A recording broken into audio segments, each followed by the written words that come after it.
हर हर महादेव। देवों के देव महादेव जी के चरण में प्रणाम, मेरा प्रणाम स्वीकार हो। सब गुरु भाई बहन के चरण में प्रणाम, मेरा प्रणाम स्वीकार हो। माता पिता के चरण में प्रणाम, मेरा प्रणाम स्वीकार हो। गणपत ललनवा के चरण में प्रणाम, गौरा पार्वती मैया के चरण में प्रणाम, मेरा प्रणाम स्वीकार हो, स्वीकार हो। गुरु भाई बहन, मैं एक कथा सुनाने जा रही हूँ। ये बहुत सुंदर कथा है।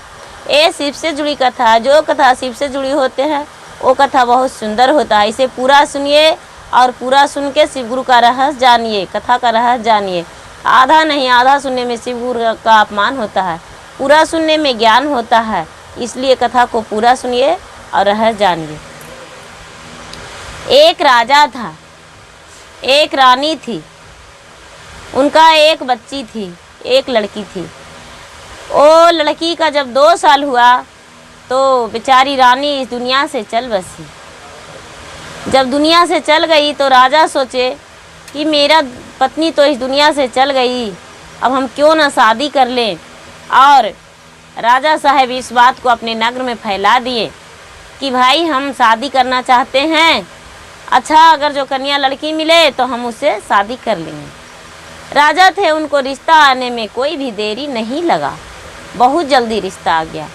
उनका शादी ठीक हो गया, शादी भी हो गया। जब शादी हो गया तो एक लड़की भी पैदा ली, धीरे धीरे बड़ी होने लगी। जो पहले वाली लड़की थी तो और बड़ी हो गई, जो अभी वाली है फिर से दूसरी वाली। तो ये लड़की छोटी थी तो तनी देरी से बड़ा हुई। बड़ी लड़की थी वो स्कूल जाने लगी, दूसरे लड़की भी बड़ा हो गई, वो भी जाने लगी। जब स्कूल जाने लगी तो रानी सोच रही है कि अरे इसको पढ़ाने से क्या फ़ायदा, ये तो सौतन का बेटी है, इसको हम नहीं पढ़ाएंगे, नहीं पढ़ाएंगे, क्या फ़ायदा है, अपने बेटी को पढ़ाएंगे। राजा से बोली, राजा साहब इसको पढ़ाने लिखाने से ज़्यादा क्या फ़ायदा है, नाम लिखने भर जान गई, बेटी है, स्कूल भी उतना भेजाना ज़्यादा अच्छा नहीं है। नाम लिखने से ज़्यादा क्या मतलब है, क्या ये नौकरी करेगी, क्या घर में बैठ के तो इसको चूल्हा चौका बर्तन तो करना है। राजा बोले ठीक है, आप जैसा सोचते हैं वैसा ही ठीक रहेगा रानी, जो कहिए वही मुझे मंजूर है। वो बेचारी वो रानी जो थी वो अपने लड़की को भेजने लगी स्कूल और इसको घर में रखने लगी, खाना उना बनाने के लिए सिखाने लगी। ये बेचारी खाना बनाने लगी धीरे धीरे। जब कुछ और बड़ा हो गई तो रानी बोलती है, राजा साहब तो दिन भर कचहरी में रहते हैं, क्यों ना इसे हम बाध वन में भेज दें। राजा साहब क्या इस बात को जानेंगे, ऐसा करते हैं 2-4 बकरी ले लेते हैं और इसको हम बकरी चराने के लिए भेज देंगे। सबके साथ में वहाँ गांव के जो लोग थे, गरीब गुरु जो थे, वो अपने बच्चे को लिए गाय बकरी चराने के लिए भेजते थे। ठीक उसी तरह ये भी कर दी और सोचने लगी कि इसको जो माँ मर गई तो सौतेली माँ का तो कुछ भी तो गुणगान होना चाहिए, इसलिए अपना माँ का तरह कैसे इसको हम प्यार दे सकते हैं। नहीं, वो क्या करे कि बासी रोटी दे, बकरी चराने के लिए भेज दे, आधा पेट भोजन दे। वो बेचारी रोज़ बकरी चराने चल जाती थी। जब बकरी चराने जाती थी तो बहुत रोती थी, बहुत रोती थी, इतना कि कहना नहीं। और किसी लड़की के साथ में वो नहीं बैठती थी। क्यों नहीं बैठती थी कि उसको यही सोच रहता था कि आज मेरी माँ रहती तो हम बकरी चराने नहीं आते, हम भी स्कूल जाते, हम भी अच्छे घर में रहते, अच्छे से रहते, अच्छा कपड़ा पहनते, अच्छा भोजन करते। आज मेरी माँ नहीं है, सौतेली माँ है, तो एक राजा का लड़की होकर भी हम बकरी चराते हैं। अच्छा कोई बात नहीं, धीरे धीरे बड़ा हो जाएंगे, समय मेरा गुजर हो जाएगा, शादी ब्याह हो जाएगा, हम दूसरे को घर में चल जाएंगे, हम भी रानी बन जाएंगे। बेचारी यही सोच सोच के रोती थी। एक दिन का बात है कि वो जो बकरी थी वो पूछी कि बेटी तू क्यों रोती हो, बताओ, मुझे तू ला के इधर भोजन करवाती हो और अपने रोती हो, क्यों रोती हो, मुझे बता दो। ये बेचारी बोली, क्या कहूँ बकरी माँ, जो मेरी माँ सौतेली है वो मुझे बकरी चराने को लिए भेजती है, भरपेट भोजन नहीं देती है, भूखे पेट हम रोते हैं। एक राजा का लड़की होकर भी हम बकरी चराते हैं, इसलिए रोते हैं। वो बेचारी बोली ठीक है, जो तुम्हें बासी रोटी बासी भात मिलता है वो खाना नहीं, मेरे लिए ले ले आना, हम खा जाएंगे। ये बोली बेचारी, तो फिर वो भी हम भूखे पेट रह जाएंगे, तुम खा जाओगी तो हम क्या खाएंगे। बकरी हंस के बोली, अरे मेरे लिए ला के तो देखना, मुझे ला देना, ला के खिला देना, उसको बाद इस बात को बारे में सोचना। बोले ठीक है। वो बेचारी घर ले गई सामने बकरी को, और जब सुबह हुआ तो जो उसे भोजन मिला वो क्या की कि एक कपड़ा में बांध ली, और बांध के और थैली में रख के और भोजन को बाद में ले आई। उसको माँ पूछी, तू क्यों ऐसे कर रही हो, खा लो। वो बोली, अभी खाने का मन नहीं है, जब बाद में ले जाएंगे तो वहीं खा लेंगे। वो बेचारी बकरी चराने गई, बकरी के आगे जो भी रोटी चावल जो भी था वो बकरी के आगे धर दी, बकरी के आगे धर दी। और ये बकरी जो थी वो सब रोटी उसको खा गया, जो खाना था वो खा गया। खा कर और बैठ गया। बकरी बैठ गई तो ये बेचारी सोच रही है कि बकरी तो मेरा भोजन कर लिया, हम क्या करेंगे। लेकिन बकरी धीरे धीरे धीरे धीरे पाघुर करने लगा। जब पाघुर करने लगा तो उसको पाघुर से मुंह से इसको गिरने लगा अच्छा अच्छा भोजन, मिठाई, जो भी इसको खाने का मर्जी था। उससे पूछा बकरी कि बोलो बेटी क्या खाओगी। ये बोल रही है कि क्या तू मुझे रसमलाई खिलाओगी, जे कह रही हो। बोली, एक बार बोल के तो देखो। जो इसको मन था वो बोल दी। जब बोल दी तो वही चीज़ उसको मुंह से गिरने लगा पाघुर से। जब इसको खाने भर हो गया तो बकरी अपना पाघुर करना छोड़ दी। जब इसको पेट भर गया तो बोला कि बकरी माँ, थोड़ा सा मेरा खाना बच गया, अब इसे क्या करूं। वो बेचारी बोली, बकरी ऐसा करो, किसी को मत दिखाना, जाते समय तू खा लेना। बोला ठीक है। वो बेचारी जाते समय शाम हो गया तो खा ली, खा के और घर गई। जब घर गई तो उसको माँ जो थी वो बोली, बेटी खाना खा लो। ये बोल रही है, माँ मुझे खाने का नहीं मन है। लेकिन फिर याद आया कि क्यों ना खाना को लेकर रख लूँ और बकरी को खिला देंगे। ये बेचारी खाना को ले ली और जाके बकरी के खिला दी और बोली, बकरी माँ मुझे बाद में ही भोजन देना, घर में नहीं। ये बेचारी रोज़ प्रतिदिन उसी तरह करने लगी। रोज़ भोजन ले जाके बकरी को खिला देती थी, बकरी इसे जो चाहिए वो भोजन दे देती थी। जब भोजन दे देती थी तो ये बेचारी को बहुत अच्छा लगता था, बहुत अच्छा हो गई। पहले सूखल साखल थी और फिर थोड़ा हेल्दी मोटी हो गई। सब लोग कहने लगे कि राजा के बेटी है, बकरी चराने जाती है, लेकिन कितना अच्छा लगती है। अब इसको माँ सुनते हैं बासी रोटी सूखल रोटी देती है, आधी पेट भोजन देती है, लेकिन देखिए तो कैसा हो गई है। ये माँ को भी नज़र न लगने लगा कि अरे बकरी चराने को लिए भेजते हैं और ऐसा कैसे हो गई है, ये तो बहुत मोटी हो जा रही है। अरे क्या खाती है, क्या पीती है। ये अपने बेटी को बोला कि अरे तू भी पढ़ने नहीं जाओ, तुम भी इसको साथ स्कूल बकरी चराने जाओ, स्कूल छोड़ दो अभी 2-4 दिन के लिए, देखो क्या खाती है। वो जो सौतेली बहन थी वो जाने लगी साथ में। जब साथ में जाने लगी तो वो बेचारी बोल रही है अपने बकरी से कि बकरी माँ अब तो ये आने लगी, अब मुझे भोजन तू कैसे देगी। ये बकरी बोलती है, तो मैं क्या करूं, इसमें मेरा क्या कसूर है बताओ। ये तो रात दिन पीछा ही नहीं तुम्हारा छोड़ रही है, अब क्या करूं। वैसा ही करते करते 7 दिन हो गया। जब 7 दिन हो गया तो ये बेचारी बोल रही है कि बकरी माँ अब मुझसे बर्दाश्त नहीं हो रहा है, मेरा आदत हो गया अच्छे अच्छे भोजन का, सूखी रोटी मुझे खिला नहीं रहा है, अब क्या करूं, मुझे कुछ तो उपाय बता दो। ये बकरी बोलती है, तो मुझे भोजन जो भी लाई हो दे दो, और एक आरी के पीछे हम बैठ जाएंगे इड़ोत में और भोजन गिरा देंगे और किसी बहाना से उस जगह पे चल जाना और खा लेना। ये बेचारी बोलती है कि ठीक है। वो बेचारी एक थैली पे रोटी रख दी आरी के पास में किसी बहाना से, और बकरी गई तो जाके अपना भोजन कर ली, पाघुर से गिरा दी अपना भोजन। एक फिर से कोई बहाना से गई आरी के पास और जाके और झट खा ली और फिर अपना बहन के पास चल आई। लेकिन वैसा भी 2-4 दिन हुआ, ये देख ली और चिल्लाने लगी कि दीदी हमें भी दो, हमें भी दो, तू क्या खाती हो दीदी, हमें भी दो। बेचारी को देना पड़ा तो ये क्या की, जो बहन थी वो थोड़ा सा छुपा के और घर लेके चल गई। जब घर लेके चल गई तो वो माँ थी जो हरामी, उसको दिखा दे कि माँ देखो दीदी क्या खाती है, लो देख लो अच्छे से। वो बेचारी देखी, वो जो माँ थी वो देखी, अरे बाप रे इतना सुंदर सुंदर भोजन करती है, अच्छा कोई बात नहीं, अब ये भोजन कहाँ से आता है। बेटी बोली बकरी देती है माँ। ये जाके सो गई पलंग पे। क्या कि सो के और पूरा चिल्लाने लगी और नौकर चाकर को भेज दी, कहाँ, जहाँ राजा का कचहरी था वहाँ भेज दी कि जाओ राजा से बोल दो कि रानी का जान नहीं बचेगा। नौकर गया और जाके बोला राजा साहब रानी पूरा चिल्ला रहे हैं।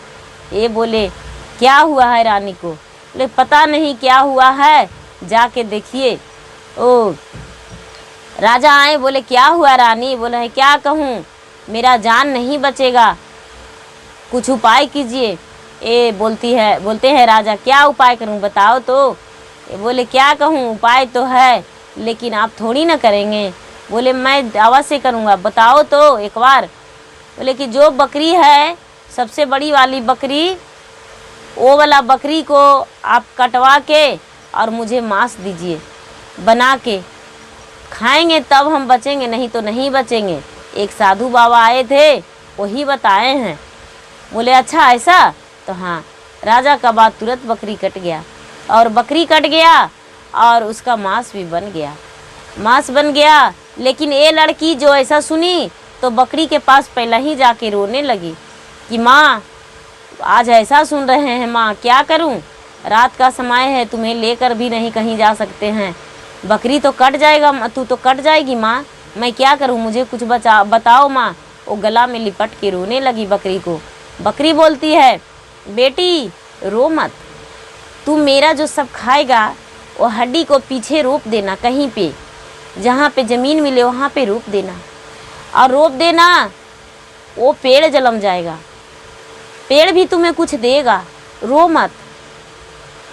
ए बेचारी छोड़ दी, क्या करे, इसका नींद नहीं आया। रात में बकरी कट गया, पूरा मांस बन गया, सब लोग खाएं और ये बेचारी क्या कि दाई नौकर के काम भी तो घर में करवे करती थी, थारी बर्तन करती थी। ये बेचारी सब जो हड्डी था वो जाके पीछे में रोप दी। जब पीछे में रोप दी तो उससे बहुत सुंदर एक फूल का पेड़ जन्म लिया।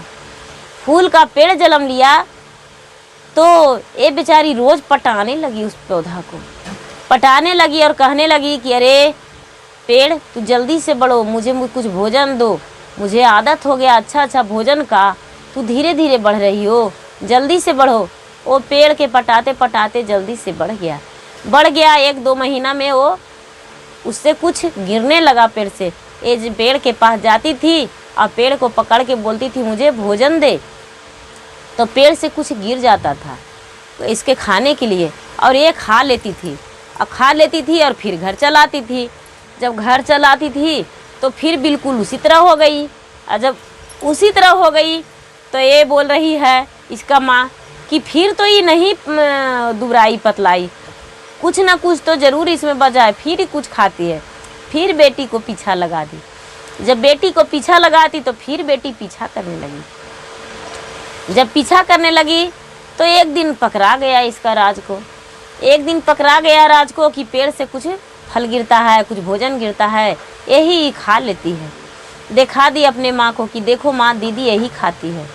वो क्या कि पेड़ के कटवाने के लिए ऑर्डर दे दी। जब पेड़ कटने लगा तो बेचारी पेड़ में जाके लपट गई। माँ अब तो तू कट जाओगी वृक्ष माँ, अब हम कैसे जिएंगे, अब हम जो तू कटेगी तो हम फसरी लगा के मर जाएंगे। वो वृक्ष बोलती है कि बेटी जब काटेंगे बढ़ी तो खड़ी रहना, लटकल रहना यहीं पर, तुम्हें कुछ मिलेगा वो ले लेना। बढ़ी काटने लगे तो बेचारी वही पेड़ धर के खड़ी है। बढ़ी हटाने लगे उनको, उस लड़की को कि बेटी हट जाओ, लेकिन वो बेचारी नहीं हटी। जब चारों तरफ से छेव मारे, कोई ज़्यादा बड़ा तो वृक्ष था नहीं, चारों तरफ से छेव मारे तो एक डिब्बा निकला। ये बेचारी डिब्बा को उठा ली, और जब डिब्बा को उठा ली तो ये बेचारी उसमें से निकाल के खाने लगी। और वो डिब्बा में जो भी चाहती थी वो निकलता था, पैसा, खाने का भोजन, गहना, जो चाहती थी वही निकलता था। वो बेचारी सब कुछ करने लगी। और ये जो बहन थी वो तरसने लगी कि अरे तू इतना चीज़ कहाँ से लाती हो, कहीं जाती भी नहीं हो, क्या करती हो, बताओ, हमें भी बताओ, हमें भी दो। उसको भी थोड़ा दे दिया करती थी, लेकिन अपना राज नहीं बताई, अपना राज नहीं बताई। सब लोग राजा को कहने लगे, राजा साहब आपका बेटी सियाना हो गई है, बड़ी हो गई है, उसको शादी नहीं कीजिएगा। ये राजा बोले, हाँ क्यों नहीं करेंगे, शादी तो करना ही है, शादी तो ज़रूरी करेंगे। ये रानी से बोले कि देखिए ना, शादी करने को लिए इसको सब परेशान कर रहे हैं, शादी करना ज़रूरी है। रानी बोली, अरे देखिए कोई भीख मांगता होगा, उससे शादी कर दीजिए, इसको शादी कैसा में कीजिएगा, ये बहुत हरामी है। अगर जो अच्छा घराना में करिएगा तो ये तो नाक कटवा के धर देगी, ये हम लोग का मान नहीं रखेगी। राजा बोलते हैं, अगर जो एक भिखारी से इसका शादी कर देंगे तो लोग हंसेंगे। ये बोली रानी, तो हंसेंगे तो ठीक है, कर दीजिए, जिसमें हम लोग का इज्जत डूब जाए, कर दीजिए महाराजा घर। इसको रानी का क्या लक्षण है, इसमें क्या है जो इसको शादी कीजिएगा एक बड़े घर में। राजा अपने पत्नी को बात मान लिए, पत्नी को मान लिए बात, और लड़का ढूंढने गए। जो लड़का ढूंढने गए तो एकदम गरीब घर का एक लड़का, जो बेचारा दुखरा मजदूरी करके खाता था, उसके घर गए और जाके बोले, उसके एक माँ थी, वो बोले क्या आप अपने बेटा को शादी कीजिएगा। वो बेचारी डर गई, बोली कि आप कहाँ राजा हैं, हम एक दुखियारी हैं, मुझसे शादी अपना बेटी को क्यों करवाना चाहते हैं, मेरा बेटा से बताइए क्या है। वो राजा बोले, नहीं नहीं, मेरा एक पत्नी है और 2 लड़की है, तो हम चाहते हैं कि किसी गरीब घर के लड़का से शादी कर दें, क्योंकि जो भी मेरा नौकर चाकर है वो गरीब ही ना है, हम भी एक गरीब थे, आज अमीर हो गए हैं, इसलिए गरीब घर हमको अच्छा लगता है, हमको फूस पतई का घर अच्छा लगता है, इसलिए अपना बेटी को घर बसाना चाहते हैं गरीब घर में। क्या करे, वो बेचारी तैयार हो गई। लेकिन लड़का बोलता है, माँ इतना अमीर घर में तुम मुझे क्यों शादी करना चाहती हो। ये बेचारी बोलती है, अरे हम भी अमीर हो जाएंगे, क्या होगा, राजा के बेटी से शादी एक बार करके तो देखो, हम भी बहुत बड़ा धन हो जाएंगे, धनागर हो जाएंगे।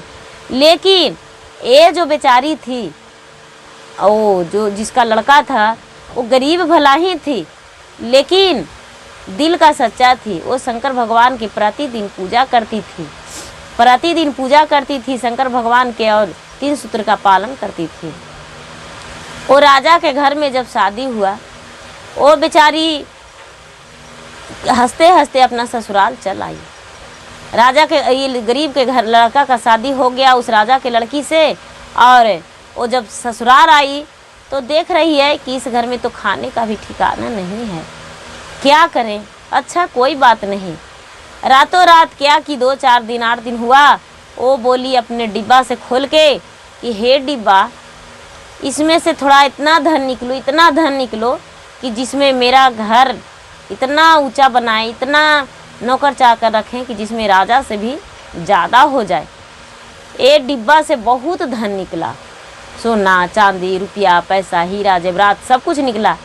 ये अपने सास को धरा दी, लीजिए माँ आप इसे बेच दीजिए, और बेच के और आप अपना घर में काम लगाइए। ये बोलती है सास, बेटी इतना धन तू कहाँ से लाई हो। ये बेचारी कह रही है, क्या करूँ माँ, मैं एक राजा का लड़की हूँ, मेरे माता पिता देकर चलाए हैं, इसलिए आप इसे अपना घर बनाइए। वो बेचारी बेचकर और अपना घर द्वार बना ली, काम लगा दी, घर में काम लगा के और बहुत ऊंचा महल बनाई। जो ऊंचा महल बनाई, 6 महीना साल भर होते होते राजा से भी बड़ा ये बन गई। इसके लोग देखने आते थे कि अरे बाप रे बाप, इसको, ये भिखारी था बेचारा, मजदूरा था, मांग चांग के खाता था, मजदूरी करके खाता था, एक संग खाता था एक संग नहीं खाता था। और जी इतना धन हो गया। माँ थी उसको जो पुजारी थी, रात दिन पूजे में लगी हुई रहती थी। वो बेटा था तो वो बेचारा कमाता था और थोड़ा मोड़ा इतना धन कहाँ से आ गया। कुछ दिन के बाद, साल 2 साल हो गया, तो ये रानी बोल रही है कि ऐसा कीजिए ना, जाइए ना, देख लाइए ना उसको, मरती है या बचती है। वो तो कर दिए थे आप एकदम भिखारी के घर में शादी, देख लाइए कैसा है। ये राजा देखने गए। जब देखने गए तो इनको तो घर ही नहीं मिला, घर नहीं मिला। लेकिन ऊपर से चढ़ के देखी थी बेचारी कि मेरे पिताजी आ रहे हैं। ये नीचे दाई के नौकर के चाकर के बोल दिए थे कि मेरे पिताजी आ रहे हैं, उन्हें स्वागत से बैठाइएगा। लेकिन ये दरवाज़ा पर से घूम गए थे। जब घूम गए थे, जाके नौकर बोले कि वो तो घूम गए, एक राजा आए थे लेकिन घूम गए। बोले जब ये आवाज़ सुनी बेचारी क्या करे, माता पिता का ममता था, ये बाहर निकली और बाहर निकल के देखने लगी अपने पिता को। तो पिताजी देख रहे हैं कि आगे से घोड़ा से जा रहे हैं। वो किसी से जाके अपने पिता को बुलवा के और घर ले आई। जब घर ले आई तो बैठाई, भोजन के लिए दी। तो देख रहे हैं कि अरे बाप रे, ये तो मेरा बेटी का इतना ऊंचा महल कहाँ रहेगा, कैसे हो गया। बेटी से पूछने लगे। जब बेटी से पूछने लगे कि बेटी, हम तुम्हें एक मजदूरा के साथ शादी किए थे जिसको कुछ नहीं था, इतना सालों साल 2 साल में इतना धन कहाँ से हो गया, तू कैसे इतना बड़ा रानी बन गई। ये बोलती है क्या कहूँ पिताजी, मेरी माँ मुझे भोजन नहीं देती थी, मुझे सूखे रोटी बासी रोटी देती थी। जब हम स्कूल जाते थे तो माँ छोड़ा दी और इस तरह से हमको बकरी चरवाती थी, आप नहीं जानते थे। लेकिन माँ मुझे बहुत दुख दी थी। और ऐसे ऐसे बेचारी अपना सारा कहानी बता दी। और वही अपना डिब्बा जो लेकर आए, हमको जो डिब्बा मिला पेड़ में से लेकर आए, और वही डिब्बा में से मेरा सारा धन प्राप्त हो गया। और हम डिब्बा जो लेके आए उसमें से पूरा हम धन को इस्तेमाल किए, उस डिब्बा को हम आदर से रखे और हम अपना सब कुछ बनाए और सब कुछ आगे का हम किए। और जो पिताजी सच्चे मन से भगवान का भक्त रहता है, भक्ति करता है, पूजा करता है, उस पे भगवान अपना दया करते हैं। और इसीलिए हम भगवान का भक्ति में थे। हम भले नहीं कुछ करते थे लेकिन मन ही मन भगवान को ध्यान लगाए हुए रहते थे। प्रतिदिन भगवान को हम नाम लेते थे, इसलिए मुझ पे भगवान दया किए। और जब दया किए तो एक भिखारी से भी हम बहुत अमीर बन गए। कभी हम भिखारी का पत्नी नहीं रहे, हम एक राजा का लड़की थे और रानी बन के ही रहे। हम जिस तरह हम आपके घर में थे राजा का लड़की, उसी तरह हम इनका घर में भी अपने पति का अर्धांगिनी रानी थे। और आज भी हम रानी हैं और ऊपर वाला कमरजी पिताजी हम सारा दिन रानी ही रहेंगे। इसलिए मेरा वीडियो अच्छा लगे तो इसे लाइक कीजिए, शेयर कीजिए, सब्सक्राइब कीजिए। धन्यवाद।